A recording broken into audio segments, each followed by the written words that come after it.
Bismillahirrahmanirrahim. Assalamualaikum warahmatullahi wabarakatuh. Apa kabar semuanya anak-anak? Sehat? Alhamdulillah. Kita diberi kesehatan dan kesempatan sehingga kita bisa berkumpul untuk melaksanakan pembelajaran sebagaimana biasa. Ya, baiklah, sebelum kita mulai pembelajaran, coba ketua kelas siapkan dulu. Berdoa sebelum belajar. Bismillahirrahmanirrahim. Rabbi zidni ilman warzuqni fahma. Amin. Ya.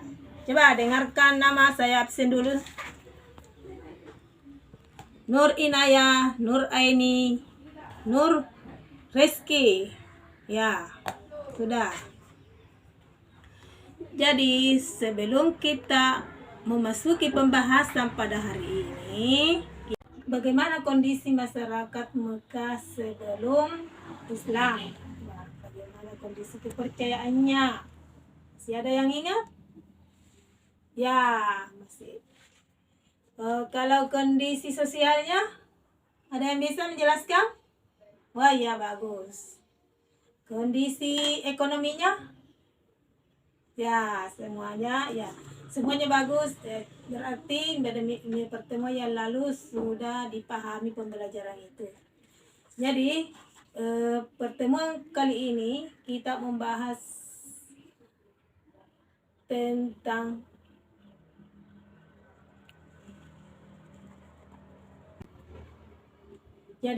pada pertemuan ini kita akan membahas tentang misi dakwah Nabi Muhammad SAW di Mekah.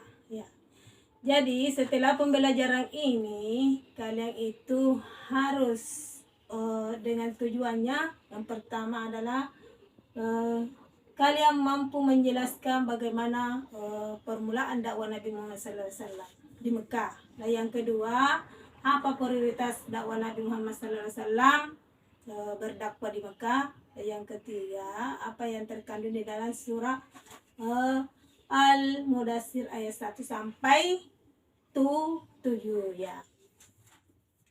Baiklah, kita akan menjelaskan dulu bagaimana permulaan dakwah Nabi Muhammad SAW di Mekah.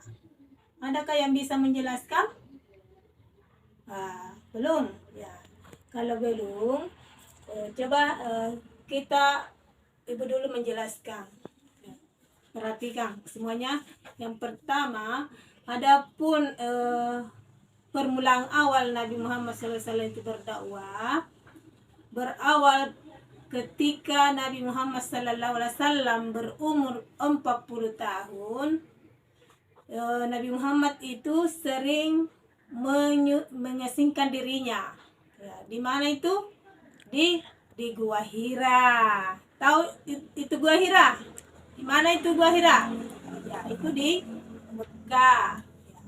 Gua Hira itu terletak beberapa kilometer sebelah utara kota Mekah.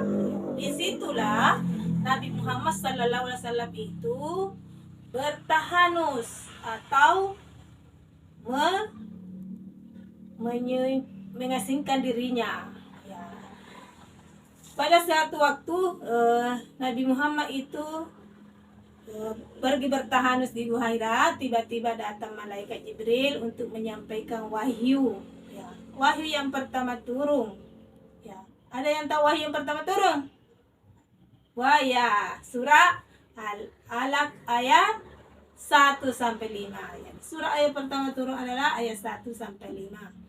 Disitulah Nabi Muhammad SAW itu menerima wahyu yang pertama, menandakan bahwa Nabi Muhammad SAW itu diangkat menjadi nabi dan rasul, ya, menjadi nabi dan rasul. Adapun turunnya wahyu yang pertama ini dalam sejarah Islam dinamakan apa? Nuzulul Quran.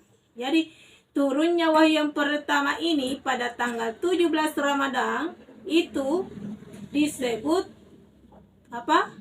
Ya, Nuzulul Quran.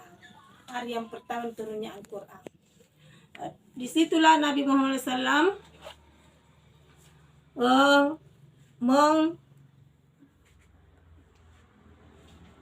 menerima wahyu, ya, di mana?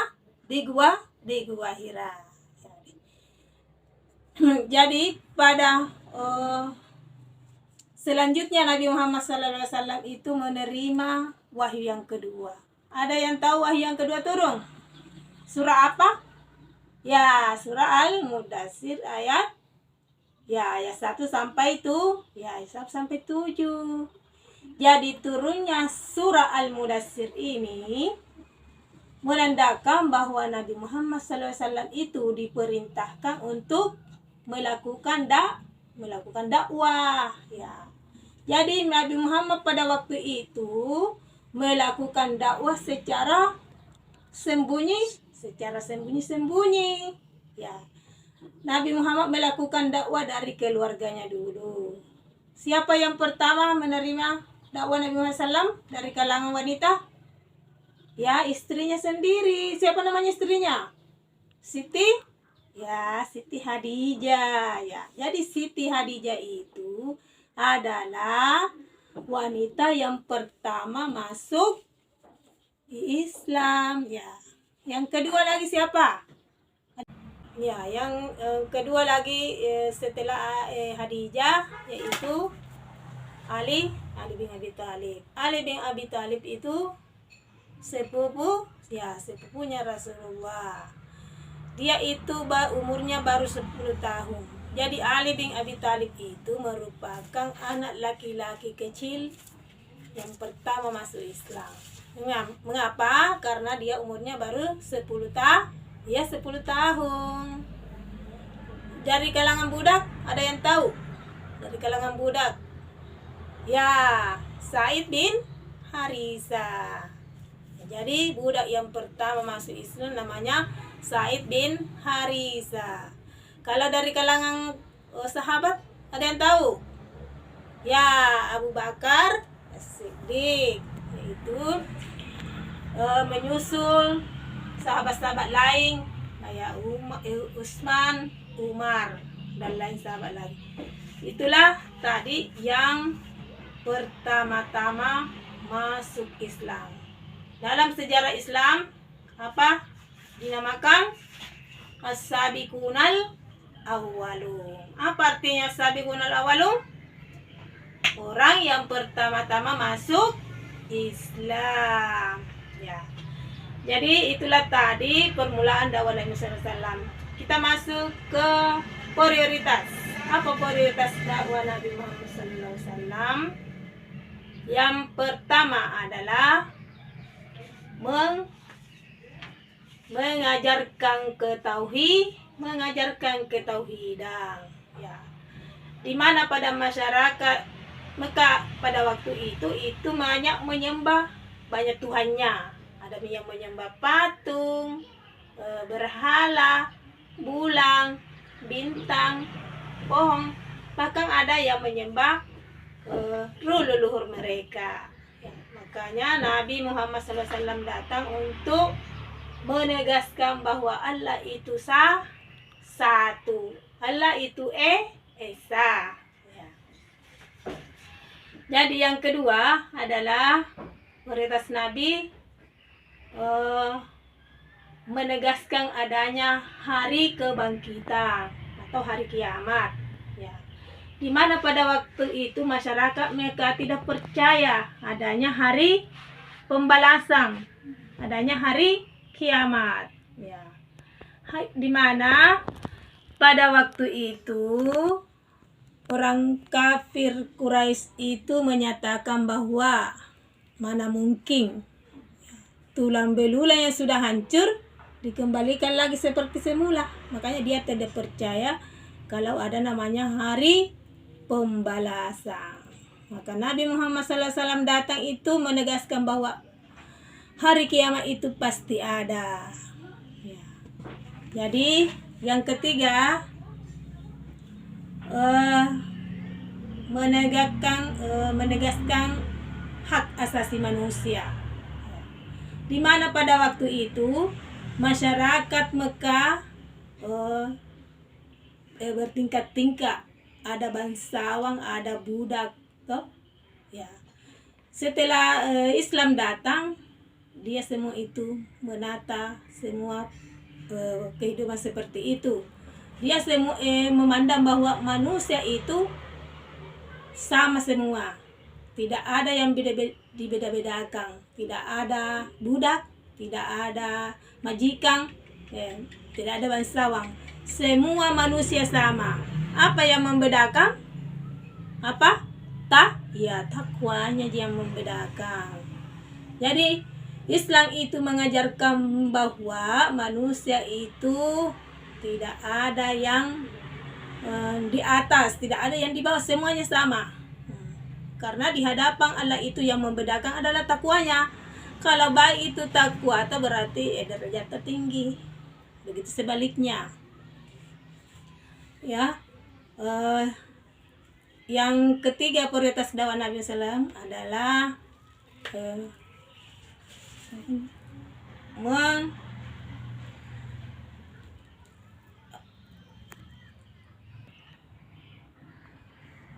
berikutnya yaitu merubah perubahan jahiliyah, di mana pada waktu itu masyarakat mereka bukan jahiliyah dalam keadaan bodoh karena pikirannya kecerdasannya, bukan, karena dia itu jahiliyah karena ketidaktahuannya tentang aturan-aturan, ya, di mana pada waktu itu wanita tidak ada harganya. Siapa yang melahirkan anak perempuan, maka dia itu mengubur secara hidup-hidup. Itulah tatanan sosial yang paling hina.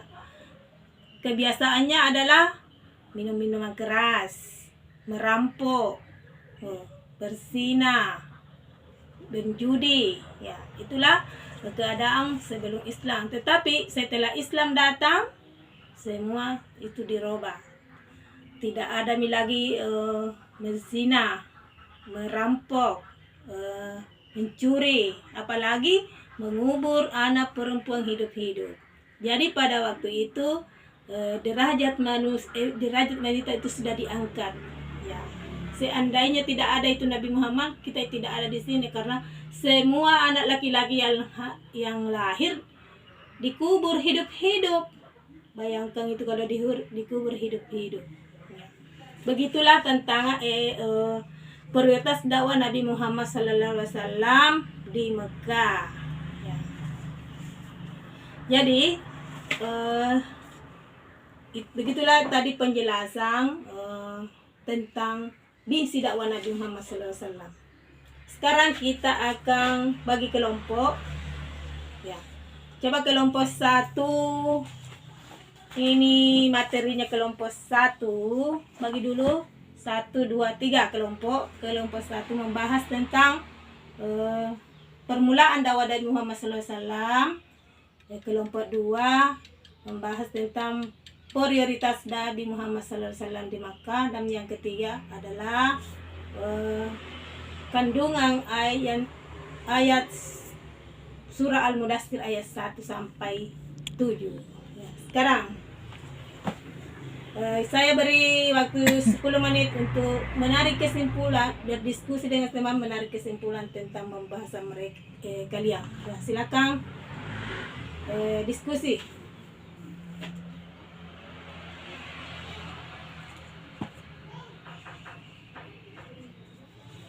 Ya, sudah. Ya, sudah semua? Ya. Jadi masing-masing kelompok ke depan mempresentasikan hasil diskusinya. Sekarang kelompok 1 ke depan membahas tentang permulaan dakwah Nabi Muhammad SAW. Ya, sudah. Ya, bagus. Sekarang kelompok 2.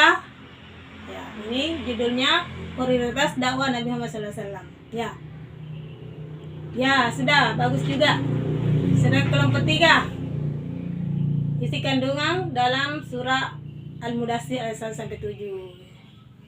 Ya, sudah semua. Jadi, Semua kelompok sudah mempresentasikannya, semuanya bagus, mudah dipahami. Ya. Sekarang kita akan melanjutkan dengan menjawab soal. Jadi untuk soal ini, coba ketua kelas dibagi dulu soalnya. Ya sudah, saya beri waktu 15 menit untuk menjawab soal. Silakan. Ya sudah. Ya, kumpul ketua kelas, coba dikumpul lembar jawabannya. Ya, sudah semua menjawab pertanyaan-pertanyaan yang sudah diberikan. Ya. Jadi kita kembali melanjutkan dengan menarik kesimpulan tentang pelajaran yang kita pelajari tadi. Jadi sebagai kesimpulan pada pertemuan ini, yang pertama adalah bahwa Nabi Muhammad SAW itu berdakwah karena perintah dari Allah Subhanahu wa Ta'ala. Adapun cara dakwah Nabi SAW itu berdakwah yaitu dengan pertama secara kekeluargaan dulu, artinya secara sembunyi-sembunyi, karena kafir Quraisy tidak suka kalau ajaran Islam itu berkembang, makanya dia itu berdakwah secara sembunyi-sembunyi. Sedangkan dakwah yang kedua ada secara terang-terangan. Nanti ada lagi pembahasannya pola-pola dakwah Nabi. Yang kedua, apa prioritas dakwah Nabi Muhammad SAW? Adapun prioritas Nabi Muhammad SAW, yang pertama adalah menegaskan mengesahkan Allah, mengajarkan ketauhidan. Ya. Yang kedua, menegaskan adanya hari pembalasan. Apa yang ketiga? Ada yang bisa? Ya, menegaskan mengangkat hak asasi manusia atau HAM. Ya, sedangkan yang terkandung dalam surah Al-Mudaththir apa? Ada yang bisa? Ya, itu perintah untuk berdakwah. Ya, bagus semua. Jadi itulah tadi sebagai kesimpulan pada materi hari ini. Jadi materi berikutnya kita akan kembali membahas tentang bagaimana pola-pola Nabi Muhammad SAW berdakwah. Ya, nanti kita bahas berikutnya bagaimana polanya. Walaupun kita tadi sudah membahas polanya secara sembunyi-sembunyi dan terang-terangan. Ya. Jadi untuk pelajaran SPI kali ini cukup sekian. Wassalamualaikum warahmatullahi wabarakatuh. Ya.